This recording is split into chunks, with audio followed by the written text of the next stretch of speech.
Everyone, welcome back to the channel. They called it the Ashcroft House murders, but Detective Ryan Kade knew it wasn't just another case. The first responders who entered never spoke again. Some quit, some vanished. The ones who stayed described whispers in the walls, shadows that moved against the light, and a faint ticking sound, like a clock buried under the floorboards. The house had been abandoned for 20 years until last month when a family moved in. 2 parents, 1 child. 3 days later, all gone.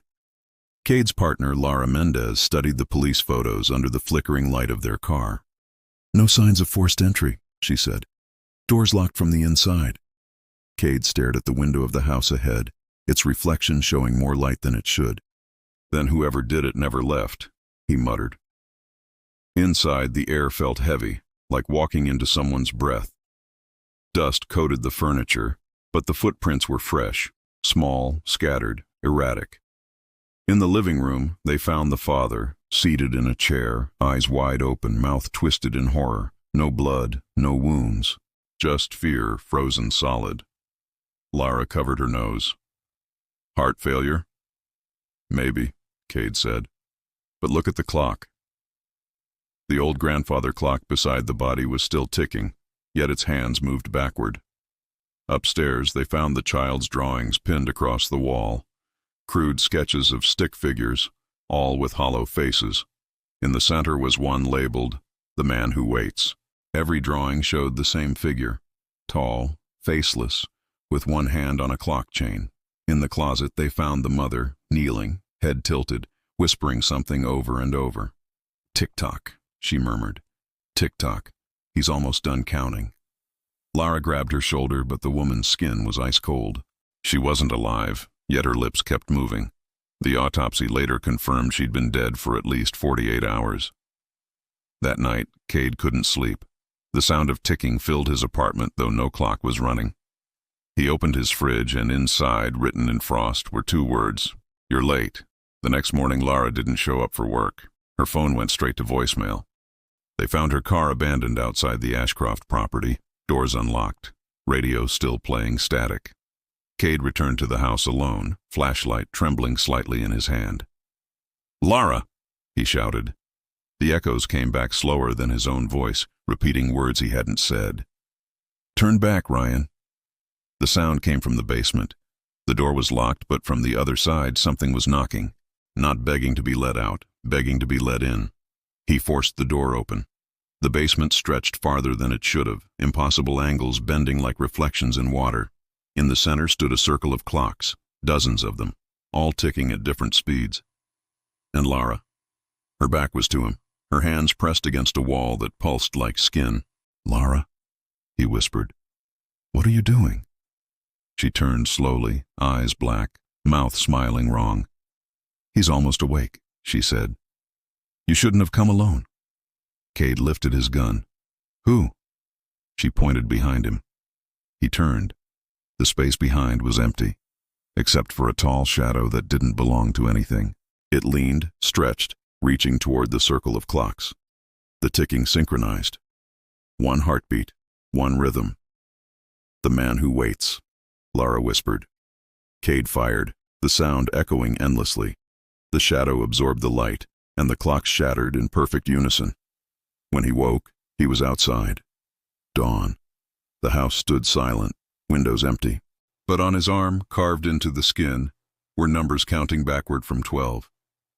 He called for backup, but no one answered. Not the station, not dispatch, no signal at all. On the ground beside him was Lara's badge, broken in half. A voice whispered close to his ear, too close. "Time runs differently when you're chosen." Kade turned. Nothing. Yet behind the window of the house he saw the reflection of the shadow staring back. He drove to the city that morning, trying to tell himself it was all hallucination. But as he stopped at a red light, every car around him froze. The people inside were motionless, faces blurred. Only the ticking remained. He checked his wrist. The number had changed to 9. Then a text appeared on his phone, from Lara's number. "It's not the house, it's the hour." Before he could reply, the city lights flickered out one by one, plunging everything into silence. His car clock spun backward. The reflection in the rearview mirror smiled, but he hadn't. Detective Ryan Kade woke up in his car, parked in an alley he didn't remember driving into. The streets were empty, colorless, and too quiet for morning. His radio crackled, just once, and a voice whispered through the static, soft and slow. "You're almost out of time." The number on his arm had dropped to 5.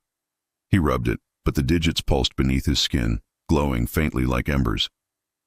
The air smelled like dust and old wood, the same as the Ashcroft house. He reached for his phone. No service, no signal, just one new video file. It was Lara, in the same basement, but the clocks around her were gone. "Ryan," she said, her voice trembling. "He's in the time between. Every second that dies, he takes. Don't look at reflections. Don't trust the mirrors." The video ended with her looking behind the camera and whispering, "He's already there." Kade lowered the phone.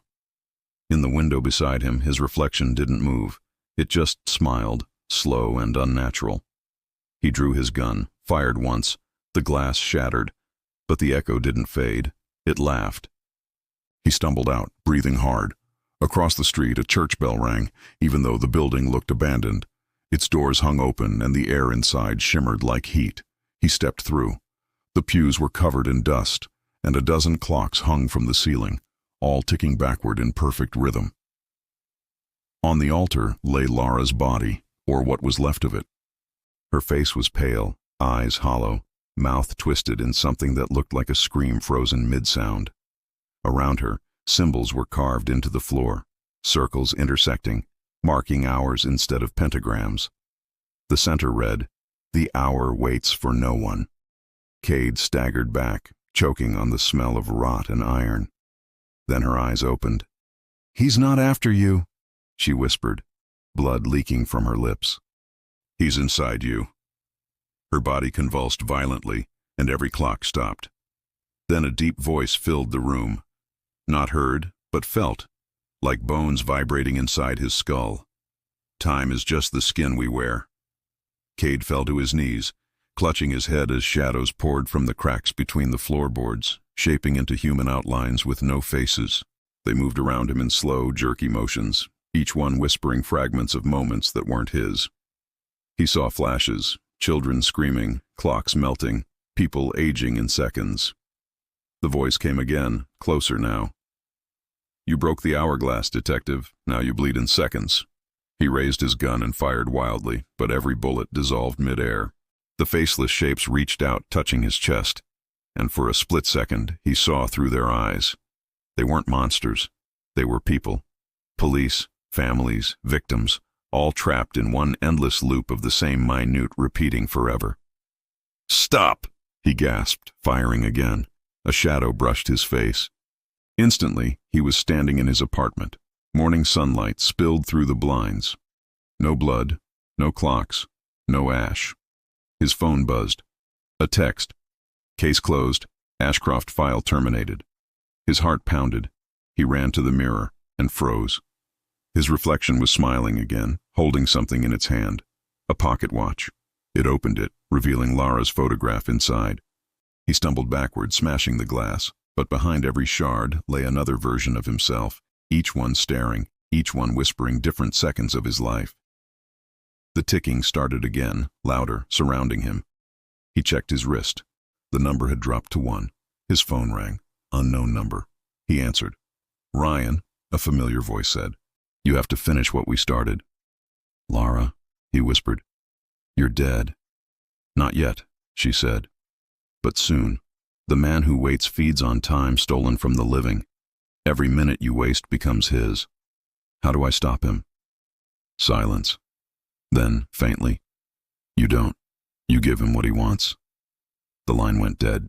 Outside, the world began to distort. Buildings bending, clouds moving in reverse, people frozen mid-step. Kade felt his heartbeat slow. The number hit 0. Every light went out. From the dark came the ticking again. No longer clocks, but footsteps. Slow, deliberate. He turned. The man who waits stood there, tall, faceless, wearing time itself like a cloak of shifting moments. In his hand, a chain of watches swung, each ticking to a different heartbeat. You took what wasn't yours, the voice said, echoing through the void. Now, you keep it forever. Kade fired until the gun clicked empty. The bullets passed through. The man reached forward, touching his chest, and suddenly Kade saw everything, every version of himself, every crime he'd solved, every lie he'd told, played backward, unwinding into nothing. The world folded, time unraveled, then silence. Hours or centuries later, the city awoke. Everything looked normal again. People moved, clocks ran forward, and no one remembered the name Ryan Kade. But in the reflection of every window, if you looked closely, you could see him, standing in the background, watching, waiting. Somewhere, a clock ticked once, then stopped. Deep beneath the old Ashcroft house, a faint whisper echoed through the dark. The hour never ends. End of part 2. The Man Who Waits.